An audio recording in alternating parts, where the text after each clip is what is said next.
तो हेलो छात्रों, आज के वीडियो में हम देखेंगे प्रश्नावली 1.1 का कक्षा 10 का ये है 1.1 का क्वेश्चन नंबर। ये लास्ट है, क्वेश्चन नंबर यहाँ पे 4 नहीं है, क्वेश्चन नंबर 5 है। ठीक है, जैसे क्वेश्चन नंबर 4 मैंने करवाया था सेम टू सेम वही ये भी क्वेश्चन है, थोड़ा सा चेंज है। यहाँ पे थोड़ा सा पढ़ते हैं। यूक्लिड विभाजन प्रमेयिका का प्रयोग करके दर्शाइए कि किसी धनात्मक पूर्णांक का घन, जहां पे वर्ग दिया गया था यहाँ पे घन करना है। ठीक है, किसी पूर्णांक m के लिए 9m+1 या 9m+8 के रूप का होता है। तो सेम टू सेम वही क्वेश्चन है, आपको इस रूप में दिखाना है और यहाँ पे घन है। तो जाहिर सी बात, अगर घन की बात किया है तो रूप तो चेंज होगा ही, तो इसलिए इस रूप में आएगा। ठीक है, तो वही चीज यहाँ पे भी करना है जैसे हम पहले से करते आ रहे हैं कि माना a कोई धनात्मक पूर्णांक है और यहाँ पे मैंने b बराबर 3 मान लिया है। तो कुछ लोग कंफ्यूज होंगे कि सर आपने तो बताया था यहाँ पे जो होता है वही माना जाता है। तो मैंने आपसे बताया था कि मल्टीपल होना चाहिए। देखिए बालक, यहाँ पे आप 9 भी मान सकते हैं, 18 भी मान सकते हैं, कुछ भी मान सकते हैं उसका मल्टीपल। लेकिन 9 जब आप यहाँ पे मान लीजिए कर देंगे, जब आपको घन करना होगा थोड़ा सा कैलकुलेशन बढ़ जाएगा, क्योंकि 9 का क्यूब करना पड़ेगा आपको ना। तो 9 9 81, 9 729। तो आपको वहां पे कैलकुलेशन करने में थोड़ी सी समस्या उत्पन्न होगी ना। तो अगर आप 3 यहाँ पे मानेंगे तो 3 का क्यूब करना आसान हो जाएगा। 3 त्रिक का 9 त्रिक 27। ठीक है, तो इसलिए यहाँ पे 3 किया गया है कि सरल करने के लिए। 9 से करना है तो 9 से भी कर सकते हैं, कोई दिक्कत नहीं है, उत्तर वही आएगा और वही रूप आएगा। ठीक है, तो यहाँ पे आप 3 मान लीजिए। देखिए 9 से मानने पे एक घाटा और है कि जब आप b बराबर 9 मानेंगे तो r का जो मान होगा वो 0 1 2 3 4 5 6 7 8 तक आएगा। सबका रखेंगे आप, फिर सबका क्यूब करेंगे, फिर रूप आएगा, तब जाकर के सॉल्व होगा। तो क्वेश्चन लेंदी हो जाएगा, इसलिए यहाँ पे आपको 3 मानना पड़ेगा, क्योंकि 3 तो 9 का मल्टीपल ही है ना। जब 3 का, देखिए क्यों ऐसा माना जाता है, जब 3 का आप क्यूब करें 3 त्रिक का 9 त्रिक 27, तो 27 में से 9 कॉमन होना चाहिए। तो बिल्कुल 27 में से 9 कॉमन हो सकता है, क्योंकि 9 का ही तो मल्टीपल 27 है, इसीलिए 3 यहाँ पे सही है ना। चलिए, अब यहां तक बात समझ में आ गई। ये तो पहले पुराने का स्टेप है कि a मान लिया धनात्मक पूर्णांक है, b बराबर 3 है और ये है यूक्लिड विभाजन प्रमेय का, तो r बराबर होगा 0 1 2। ठीक है, अब ये चीज हम रखेंगे इसमें a बराबर b क्यू प्लस r में। तो जब यहाँ पे आप रखेंगे तो 3, ठीक है, 3 क्यूब प्लस 0 होगा, 3 क्यूब प्लस 1 होगा, 3 क्यूब प्लस 2 होगा। क्वेश्चन में कहा गया घन। अब इनका हम घन करेंगे, क्या करेंगे, क्यूब करेंगे। सभी लोग को फॉर्मूला याद है ना, भागिएगा मत, फॉर्मूला पूछेंगे सभी लोगों से। ठीक है, फॉर्मूला मैंने पहले बता दिया है। फॉर्मूला देखिए, जितने फॉर्मूले बेसिक हैं सब आपको हमेशा याद होना चाहिए। ये नहीं कि आपके माइंड में कभी याद कर लेंगे, कभी नहीं, आज ही याद करना। ठीक है, चलिए अब इनका जब हम क्यूब करते हैं तो 3 त्रिक का 9 त्रिक 27 और 27 क्यूब हो जाएगा, नो डाउट। चलिए अब a प्लस बी का होल क्यूब क्या होता है, a cube plus b cube plus 3ab into a plus b।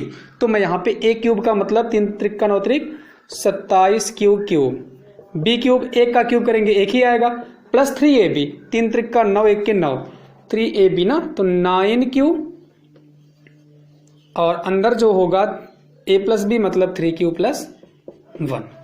ठीक है भाई, अब इसमें आ जाते हैं। इनका क्यूब करेंगे तो 3 त्रिक 27 क्यूब प्लस 2 दूनी 4 दूनी 8 प्लस 3ab 3 त्रिक का 9 दूनी 18 क्यूब और a प्लस b का मतलब 3 क्यूब प्लस 2।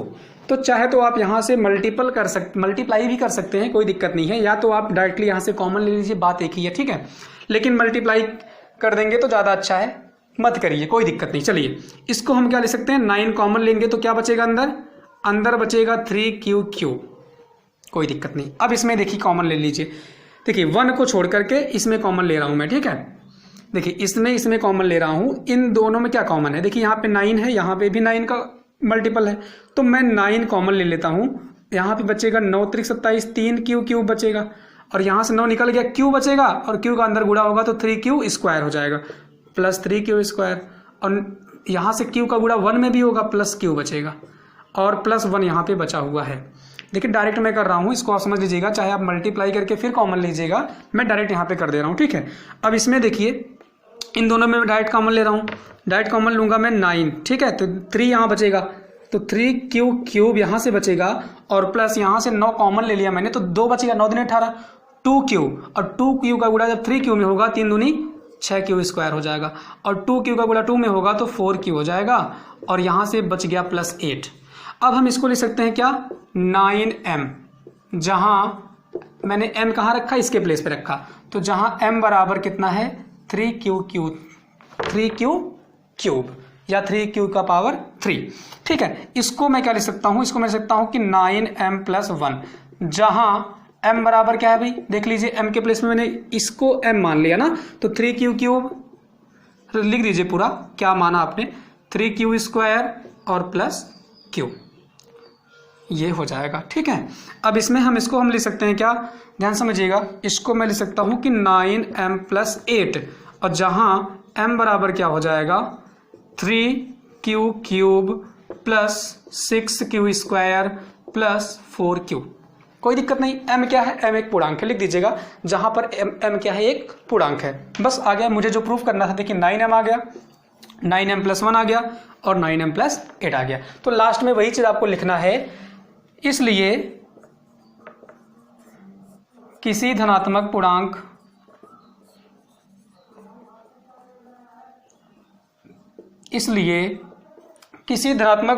का घन